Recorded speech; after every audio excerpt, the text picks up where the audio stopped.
많은 곳들에서 학교에서 또는 가정에서도 우리 아이에게 뭐 리더십에 좋다, 인성에 좋다, 감사하는 아이가 되고 부모님의 말을 잘 듣는구나 하면서 이제 해병대 캠프가 엄청나게 이제 붐이 일어났던 것처럼 유행을 탔었던 적이 있는데 우리 활동가 중에 한 분이 오늘 영상 감독님이신데 우리 감독님이 또 해병대 캠프를 다녀오셨습니다. 그래서 모셔서 한번 해병대 캠프 이야기를 한번 듣도록 하겠습니다.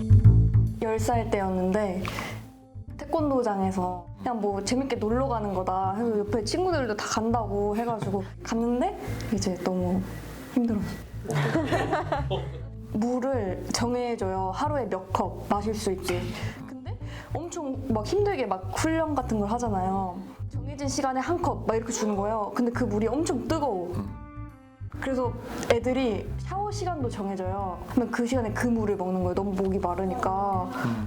그리고 밥을 먹는데 그 시간 안에 못 먹어. 그러면은 밖에 서서 먹어야 돼요. 서서 먹는데 그 시간 안에 또 못 먹으면 갯벌에 들어가서 먹는 거예요. 다른 애들이 다 그걸 쳐다보게 하고. 동생이랑 이제 너무 힘드니까 잘 때 기도를 하고 자자. 아침에 일어나면 무조건 집일 수 있게 진짜 간절히 기도하자 하고 둘 다 각자 엄청 간절히 기도한 거야. 근데 그게 일어났는데 아닌 거예요. 하나님 동생한테 너 그거 기억하냐 물어봤는데 자기는 그 교관들이 한 말도 다 기억한대요. 처음 환복할 때가 자세히 생각나는데 환복 시간이 1분 이상 걸리면 너네는 이다. 1분 이상 걸리니까 너네가 놀러 왔냐? 해병대 캠프가 사망자들이 꽤 나왔죠. 몇 번 있었을 거예요. 한 번은 바다에서 훈련한다고 훈련했는데 한 5명 정도가 실종이 됐는데 그거를 제대로 신고도 안 하고 뭐 숙소에 있을 거야 막 이런 식으로 하면서 자기네들 더 찾아보겠다고 해서 그런 큰 사건이 있었던 적도 있었고요.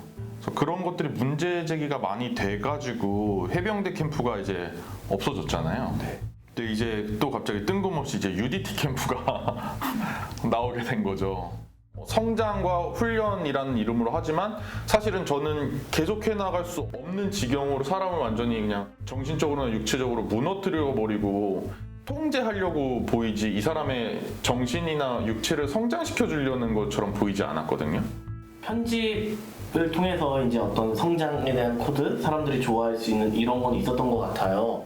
근데 저는 그게 그런 UDT 훈련 캠프여서가 아니라 대부분의 사람들은 누구나 어떤 환경에서든 성장 욕구가 있고 아무리 안 좋은 거에서도 뭔가를 배우려고 노력을 한다고 저는 생각을 해요. 예를 들면은 경력검사들끼리 그런 얘기 하거든요. 감옥 갔다 와서 사람 됐다. 뭐야 이거 군대 가서 사람 됐다랑 똑같잖아. 그러니까 똑같은 거. 그런 측면이 다 있는 것 같아요. 군대나 감옥이나 아무리 나쁜 환경에서도 성장을 사람들은 도모한다고 저는 생각을 해요. 하지만 그건 그 시스템이나 그 캠프가 만들어준 성장은 아닌 거죠.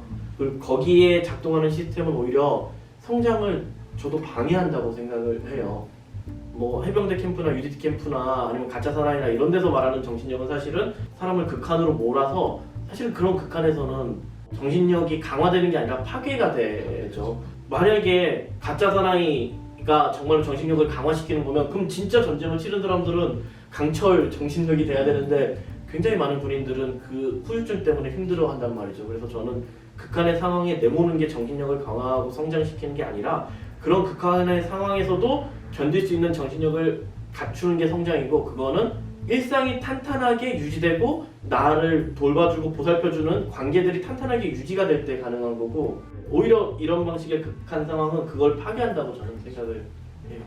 훈련이라고 그들이 말했지만 저는 이게 전혀 훈련이나 성장과 상관없었다고 생각한 게 잘 해내서 완수를 했으면 그거를 이제 중단시켜주거나 뭔가 이제 다음 단계로 넘어가는 게 아니라 애초에 목적 자체가 괴롭히는 것만 목적이었고 성공하는 것 자체가 없었어요. 맞아. 네.